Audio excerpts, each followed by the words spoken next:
को सीधे लिए चलते हैं जयपुर के महात्मा ज्योतिबा फूले के निर्वाण दिवस के उपलक्ष्य में कार्यक्रम का आयोजन किया गया है। तस्वीरें आपको दिखाएंगे। ज्योतिबा फूले उस जमाने के बहुत क्रांतिकारी विचारों के व्यक्तित्व के धनी रहे हैं। वो उनकी पत्नी सावित्रीबाई फूले उस जमाने में जब महिलाओं को पढ़ाना ही पाप समझते थे, उस जमाने में सावित्रीबाई फूले को पढ़ाया। वो शिक्षिका के रूप में महिलाओं को पढ़ाने लगी। तो वो तो एक क्रांतिकारी इतिहास बन गया देश के अंदर।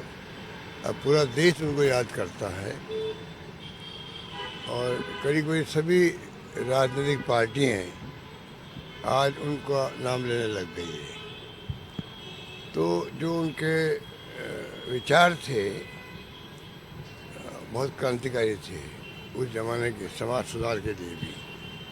वो जमाने और था। अम्बेडकर साहब भी उनको गुरु मानते थे। तो आप सोच सकते हैं कि कैसा व्यक्तित्व होंगे। आज जरूरत इस बात की है कि ज्योतिबा फूले सावित्रीबाई फूले के विचारों को लोग पढ़ें और पढ़ करके अपने जीवन में उतारें और फिर वो आगे बढ़ाएं जिससे कि समाज में जो है समरसता पैदा हो। मेन बात है, इतने बड़े मुल्क जो 140 करोड़ का मुल्क है, इतना बड़ा मुल्क दुनिया में ऐसा कोई नहीं है जहाँ पर अलग अलग धर्म, हजारों जातियाँ, अनेकों बोलियाँ, भाषाएं वाले लोग रहते हो एक साथ में।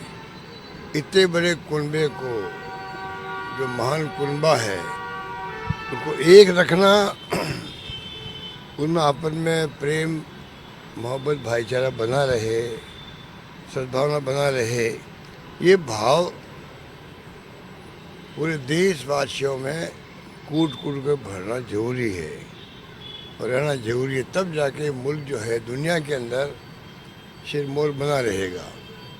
क्योंकि अगर इतने बड़े मुल्क में डेमोक्रेसी भी रही है, हालांकि अब तो कई क्वेश्चन मार्क लगने लग गए हैं, वो अलग बात है, कई कमियाँ भी आ रही है, पर बाई एंड लार्ज पूरे देश का नाम जो है दुनिया में रहा है। तो ये महात्मा ज्योतिबा फूले, सावित्रीबाई फूले, उस जमाने के डॉक्टर अम्बेडकर साहब का संविधान और फ्रीडम मूवमेंट में गांधी जी, पंडित नेहरू, सरदार पटेल, मौलाना आज़ाद, बड़े बड़े नेता थे। उन सबको भावना को आज नई पीढ़ी तक पहुंचाने की आवश्यकता है।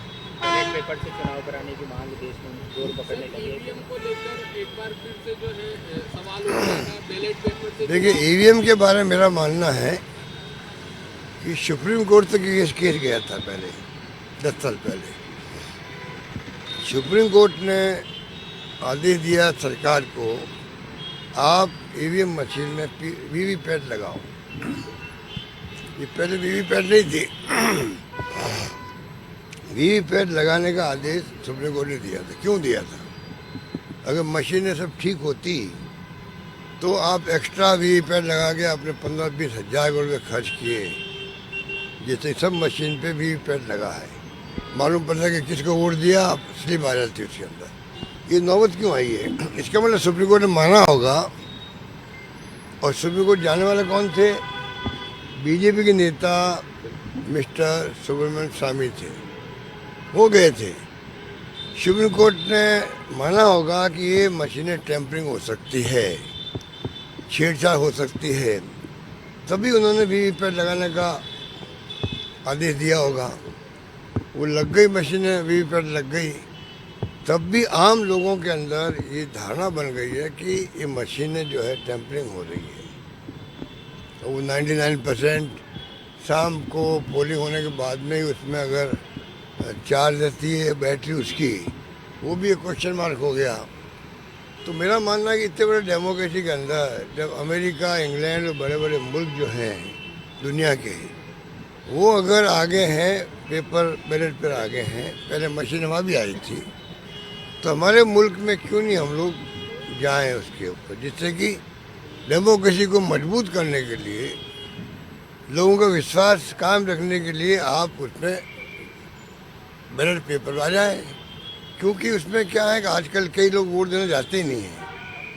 उनका विश्वास ईवीएम से हट गया है या हटता जा रहा है। वो देखते हैं जाके क्या करेंगे, वोट हम किसी को देंगे, जाएंगे किसी खाते में जाएगा। इससे अच्छा क्या करेंगे वोट दे करके? अगर वो 5% भी है, 2% भी है, तभी वो उचित नहीं है।